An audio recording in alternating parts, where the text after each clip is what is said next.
This is so humiliating!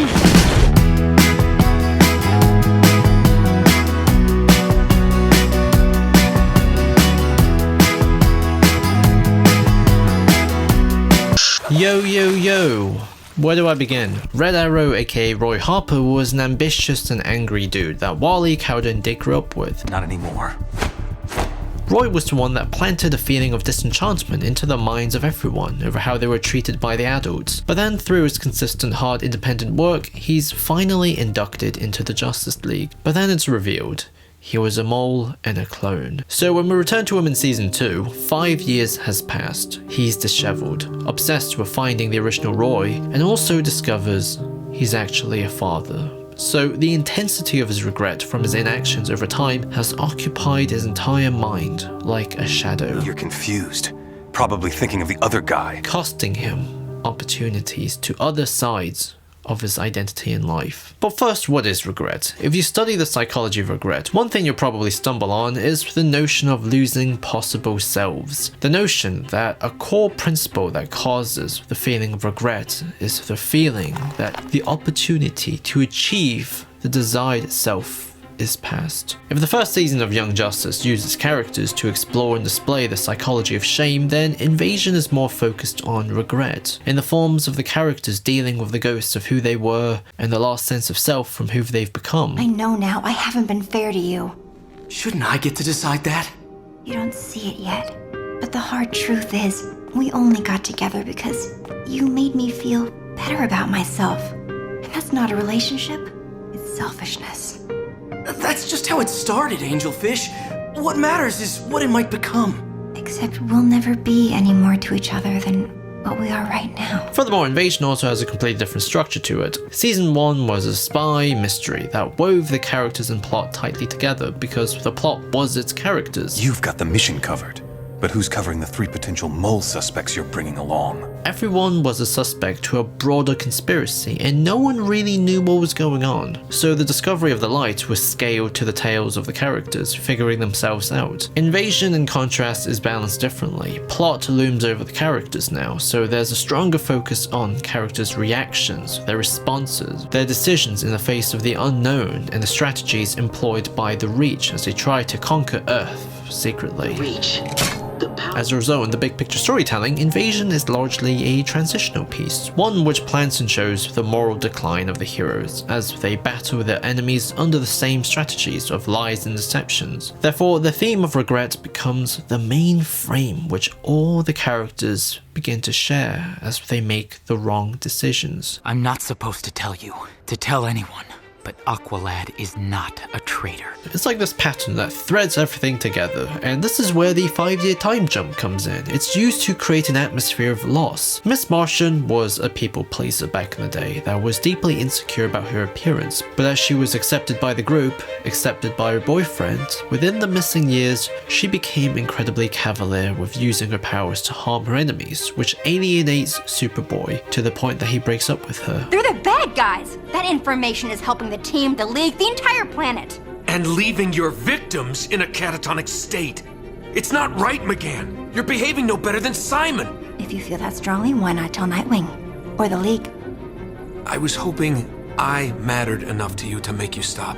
I didn't think you'd try to tamper with my mind. Try to make me forget I was upset with you. So she dates Lagoon Boy, which is annoying, but that's the point. Time itself is a ghost. She then psychically destroys Cowder while he's undercover and had seemingly killed Artemis, while in reality, she's also undercover. McGann ends up regretting it and has to go in to fix Cowder's mind and re-examines the person she's become. Doesn't have to be ruins. We can fix things. Symbiosis.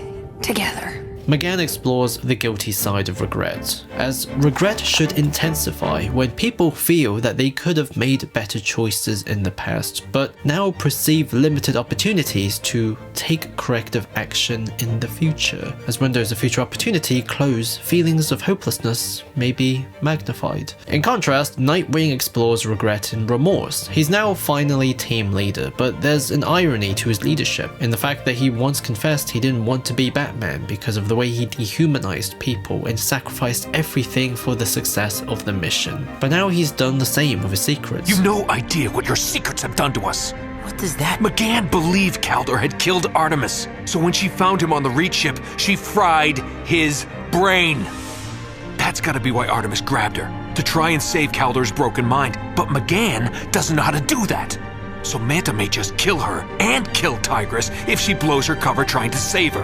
And we'll have lost all three of them because you thought it was a bad idea to share. For Dick, everyone aren't really people anymore. Everyone are defined by their uses. However, Nightwing doesn't entirely have regretful feelings because, in general, remorse entails a measure of personal responsibility, which is not a necessary feature of regret. Regret, as argued by Landman, is a superordinate concept that subsumes certain defining features of remorse and guilt. And in its grand totality, what defines it is the cognitive affective state of feeling sorry for losses, transgressions, shortcomings, or mistakes. The regretted matters may have been sins of commission as well as sins of omission. They may range from the entirely voluntary to the accidental. They may have all been executed deeds or entirely mental ones. Again, what have you done? I thought he had killed you. That he deserved. However, it's through the shared sense of lost opportunity that's believed to be in the past rather than the future in both guilt and remorse that they also end up sharing similar corrective action, which is to treat the regrets as a general learning function. Red Arrow gets his happy ending as Cheshire helps him find the original Roy so he can be a father. To help save the world, Wally dies before he got to retire with Artemis. His death sends shockwaves. Artemis becomes Tigress, Bart Allen becomes Kid Flash, Tim and Cassie, Connor and McGann, they get together. Since when are Tim and Cassie a couple? Since Wally, it was kind of a life is short thing. It gave Cassie the courage to kiss him.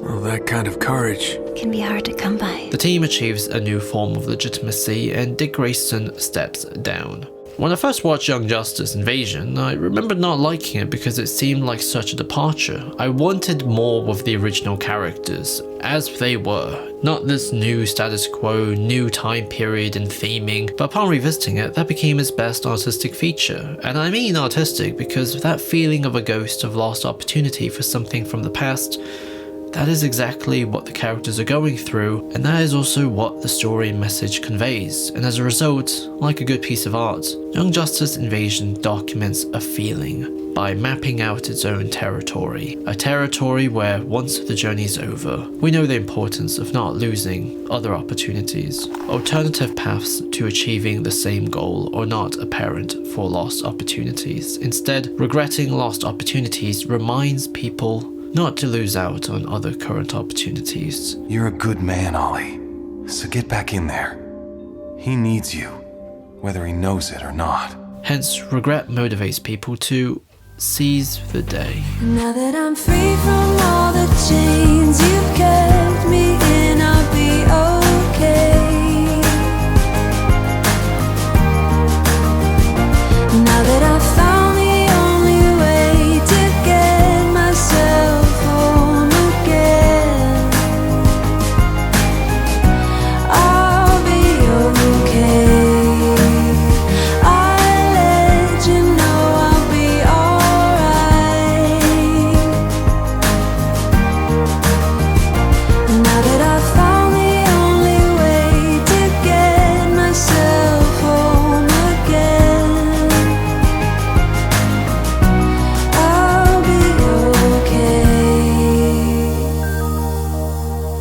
However, the next season further confronts the ethical crossroads that all these battles and immersions into the shadows leads. So, to be continued again.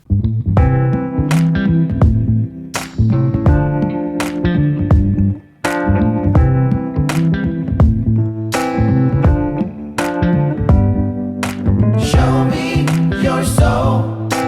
Baby, I'll show you mine. Show me your soul. Honey, it's way past time. How explicit do I have to be? Need I spell it out before you get it, baby? So that was the Young Justice Invasion video. I absolutely hated making this video, largely because I very last minute completely reshifted the entire focus of the essay. The original was going to be about shame like the first season, but it ended up being about regret. And then after I wrote the first draft of the essay, which I didn't think was very good, I ended up realizing that I needed some more time to just sort of let things settle down and sink in, and I can sort of be more comfortable with using the academic language a little bit more. I ended up using a lot of the quotes anyways because I realized there wasn't really a better way for me to express certain points without just straight up plagiarizing. So I was like, well, if I just use the quotes and just give credit where credit is deserved, then it'll be fine, ethically. I am definitely going to do individual character essays on Superboy, Dick Grayson, and Wally West, and McGann. Like, there are these 4 essays that I am very adamant that I want to get made. So the current purpose of these video essays on the Young Justice seasons is to basically function as very, very broad introductions. So when I get into the more individual stuff, there's greater context to them, because I know it's about shame, I know it's about regrets, I know it's about this, blah, blah, blah, blah, blah. Anyways, I hope you enjoyed this video. I hated making it. Hopefully the next videos aren't going to be such a pain in the ass. But anyways, special thanks to everyone on Patreon. And bye-bye now. My hay fever's completely fucked my face.